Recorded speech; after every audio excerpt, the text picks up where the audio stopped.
the rest of the principal sponsors were also mga ninang sad ko nila. Kapag dito mga secondary sponsors, I would have to make it very, very short, more or less, in as much as I could.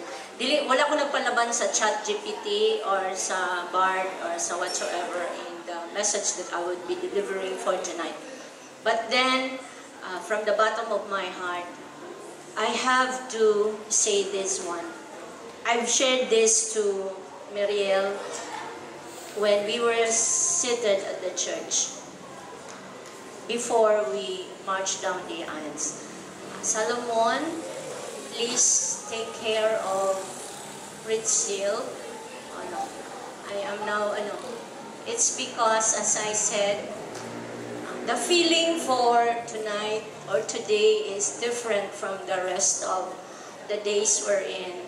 I was marching the aisles as I am a principal sponsor, because today it seemed I felt the feeling of ma'am na ang ako, di na ako makuan, the eldest daughter, the eldest member of the family in the College of Teacher Education is getting married or is married now. It's eldest in the sense that it's Pritzil, who has not left the house since she started working way back in 2014.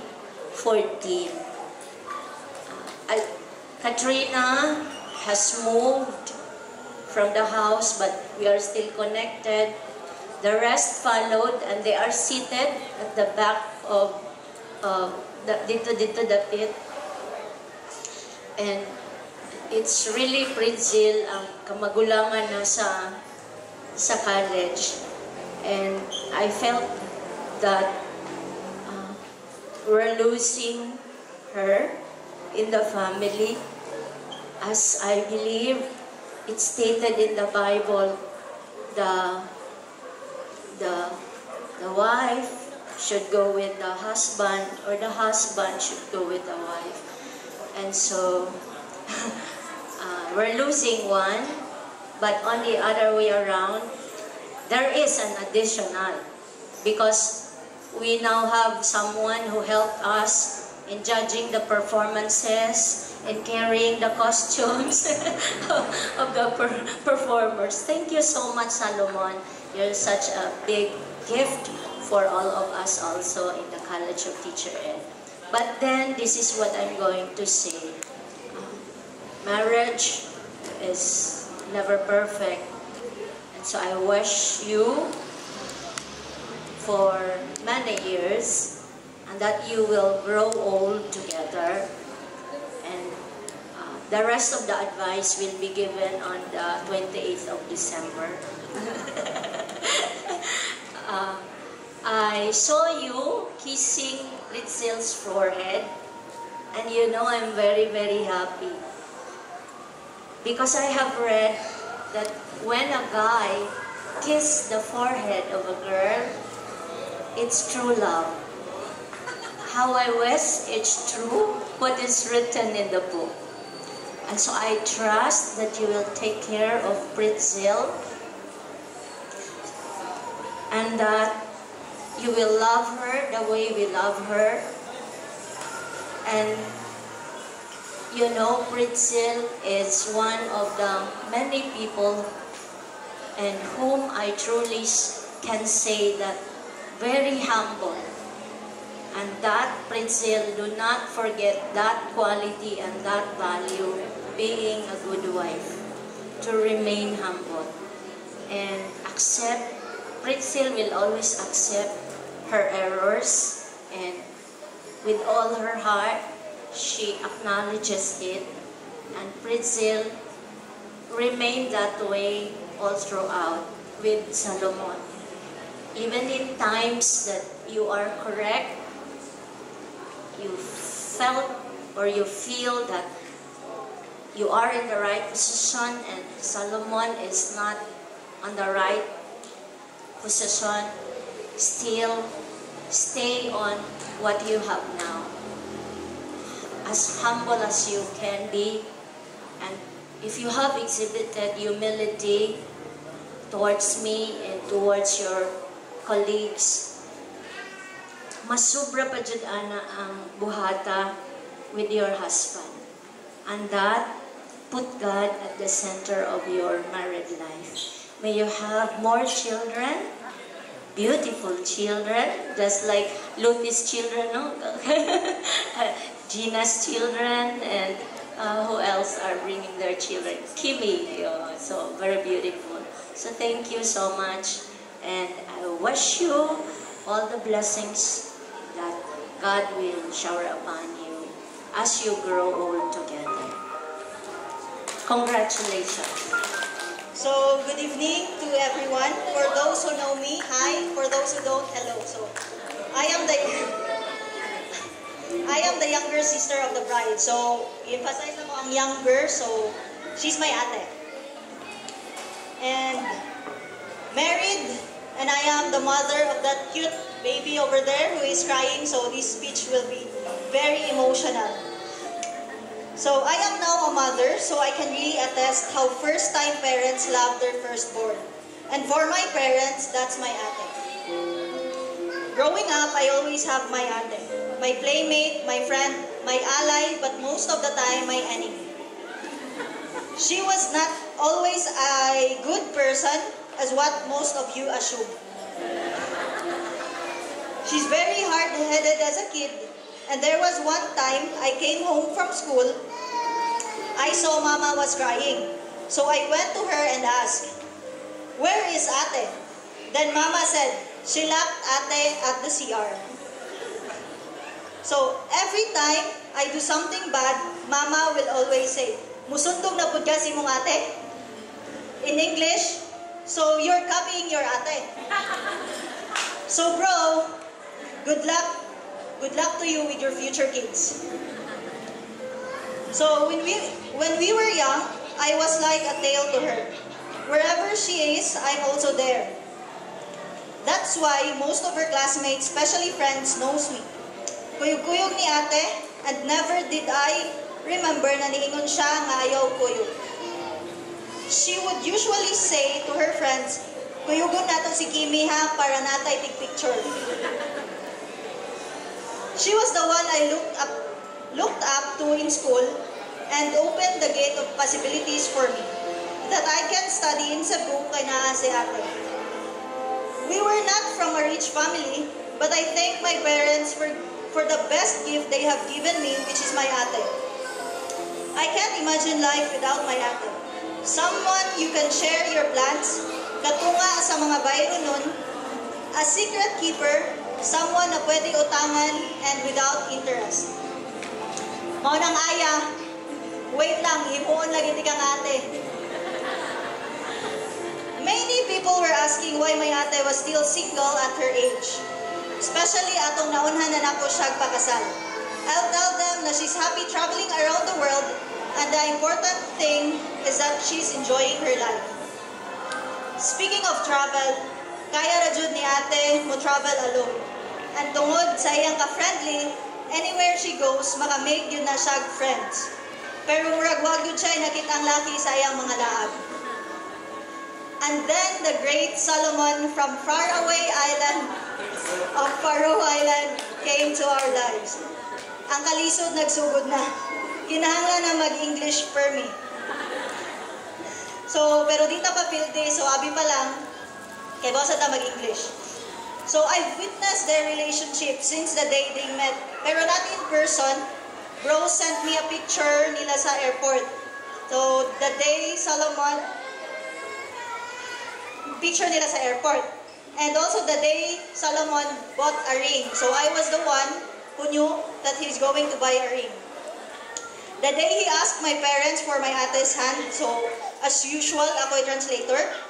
The day we initially planned the proposal, which was supposed to be in Siquijor, but because of the not so cooperative stomach of Solomon, it was postponed. And then the proposal happened, here in this exact mountain, which I suggested to Solomon. I'm claiming to be the first person to know that they're engaged. I've witnessed not only the good days, but also the not so good days. I've witnessed their fights online and their battle for longing each other. Their unending video call, their version of dito ay umaga at dyan ay gabi, ang oras natin ay magkasalungat. So, cut na. I guess I can say I've witnessed their love story, and I'm very happy that we are all here today to celebrate their union. This is definitely not the ending, but the beginning of more fights, more struggles, more happiness, more blessings, more love, and thinking that you have each other for the rest of your lives is a great gift from God. My ate has finally found her love and have given me a kuya. Kuya Salomon, each time you arrive here in our country, I always tell you, welcome to the Philippines. But today, I'll formally say, welcome to the family. Clap for my ate and kuya. Thank you. Good evening to each and everyone. Una sa tanan, ako mapasalamaton kaninyong tanan sa inyong pagkuyog kanamo sa pagsaunog sa kasal sa akong kamagwangan ug ni Salomon. First of all, I want to say thank you to each and everyone for joining us in celebrating the union of the firstborn and Salomon. As a mother, it was always in my prayers that my daughter find someone that will love, accept, respect them for who they are. And today, I am very grateful to the Lord because my prayers has been answered. Both of them are now married with good husbands. What I am praying now is for the both of you to have enough strength to carry in with the challenges in life. Married life is not easy, which I know both of you knows. Keep loving and choosing each other despite anything. I hope you can give me my second apo son to Salomon. Please take care of my daughter. We have nurtured and supported her in anything she does. I hope you do so. To Ate, please respect and love your husband. And there misunderstanding along the way, but always make God the center of your relationship. In times of happiness and sadness, just keep praying to the Lord and be faithful. I would also like to extend my gratitude to the family of Salomon in Peru Islands, even if they were unable to come here. I won't make this daw kay taas na. Thank you very much og may gabi ilatong tanan. We really care for her. You know that she's a gem to us. And yes, as what Nor have said, kapiing no. That's you please take care of her. And I want to share what our officiating praise Samok wedding shared to us last 2016, and it's still in my mind and heart until now. The 4 P's to sustain your marriage. Bisaya lang to siya, but I will translate it to English. Number 1, pag-ampo, prayer. Number 2, paghigugmaay, love. Number 3, pag-istoryaanay, that's communication. And number 4, what's ito? Number 4, han? Palabas ba na 4 P's? Ha? What's ito sa kapi? Diba? Dilira ako ang nakahinumdum. Apil po di akong bana. So kami, judi ay duhagi kasal ato. So P last is pagsinabtanay. No? That's understanding. Okay, yeah. Be the home of each other. We love you, lovers. Congratulations and welcome to marriage life. Thank you. To Miss Red, since nakabalumi that you are going to get married, I have this sentence na siguro niya, Day, your priorities in life will be changed. And though it was a joke, but that's really coming from my heart because since 2018, kaming duha, we're partners and everything, but that we do in the College of Teacher Education, bisan asan maghupong yun ning duha dito. And then, naa naman si Solomon, I noticed katong kung anaan naman guro ni uyab ning bayhana. Kay during the time, when you were not yet together, we used to chat even until 3 a.m. And then, when you came, the chats were gone. So anyway, and then, although I noticed, Priscilla did not inform me about it, at later on, nakabalo na ko. So one thing, akong istorya to the both of you, Pretzel Ann, since you, kanabitang gipangita gyud ni og dugay, niya siguro nga ko, kay imagine tala edad ni mo day, 29, hapit na siya mula pa sa kalendar, usapan niya nakitaan. Be thankful, or I am so happy na you found the one and only, or only one. Basta, kaya ka na, nagduhang ka word na. And then, you enjoy the married life. And then, dapat i-enjoy, di ba, Ms. Mona? Dapat daw i-enjoy. And then, sooner or later, or sooner that you will have a contribution to the world. What is the contribution to the world? Okay, naanay contribution. And then you, Solomon, you know how we take care of Pretzel in the College of Teacher Education, and you know how we love her and how we are close to her. And ang uima, ang pakla, malaki kung whatever you will be doing to kuan. Ang saan pagpalaki?